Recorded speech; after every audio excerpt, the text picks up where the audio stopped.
Hello, Steve White, Steve Arts 89. Well, I am nearing the end of my epic gay movie marathon, and I'm down to the favourites. I sort of saved the best till last, and I'm up to The Broken Hearts Club, which was a 2000 film. It didn't do very well. It cost 1 million, made 2 million. I'm surprised it didn't do better. It's from Sony Pictures. Got a lot of people in it. It's got Zach Braff, Dean Cain, Nia Long, Billy Porter. I didn't even know Billy Porter was in this because he wasn't anyone when I saw this. Now he's like Billy Porter. Ben Weber, John Mahoney. It was a really nice little film, just about a bunch of gay friends who work in a restaurant and play on the restaurant's baseball team together. And the guy who runs the restaurant is John Mahoney, of course. He's sort of like the den mother to all these little gay scamps, and it's just your usual sort of. Well, they make the point in the film, a very sort of meta moment where they're talking about how there's no gay films or characters that we'd ever want to be or relate to. You're either the tragic AIDS victim or the hustler or the best friend or whatever. Imagine if they just made a film about our lives, it's us now, blah, blah. And that's what it is. It's just a bunch of guys.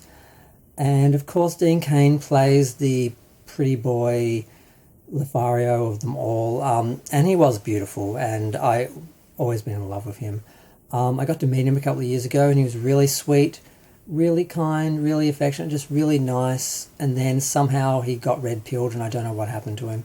But I just like to think of him as in the past, like he passed away, and I just think of him how he was. He was beautiful. Zach Braff is, Zach Braff. Justin Theroux, I didn't really even know who he was, but he's in this. Timothy Olyphant, or how you say his name, he was so much more handsome than I remember. Like I said, Billy Porter is different. He actually looks attractive in this. I would have hooked up with him. Now he's just this.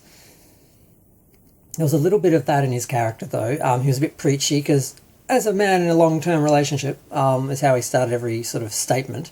And then his boyfriend was cheating on him, and then broke up with him sort of early in the film.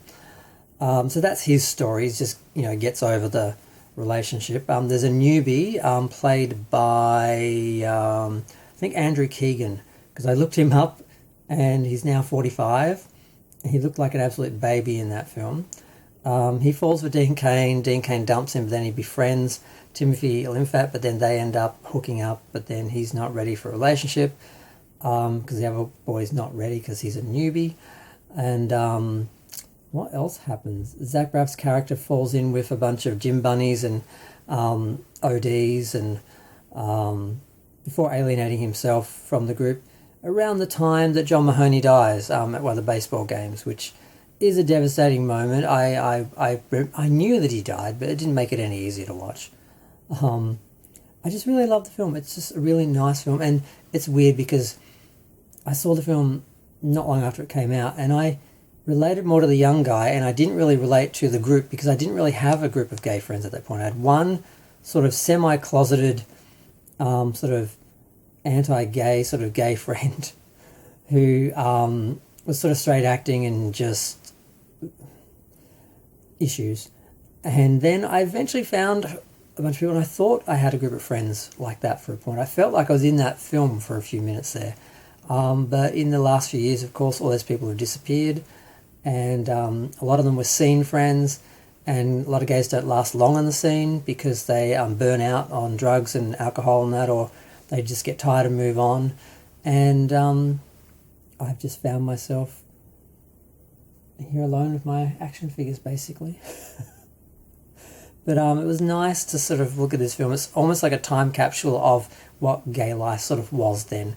We finally could just be ourselves, and then we're all about ourselves. And that is a point they talk about in the film that, I'm not going to go into that. I'm at 4 minutes and 40 seconds at this point. But it's a great film, well acted, well produced, well written. Nothing huge happens. It's just a slice of gay life, a period of time in these guys' lives, and a few little movements and some progress and some character development, that's it. It's just a nice little film.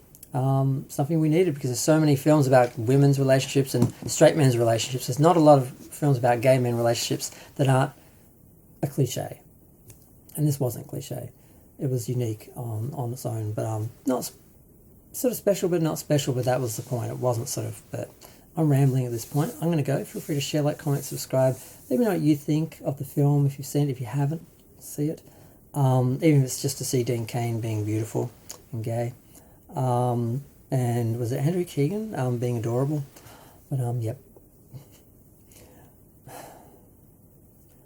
I love the film, but I do miss that feeling of being a part of a group, because you are supposed to find your family of friends as a gay person, but I'm starting to think that's a myth and something we just tell ourselves.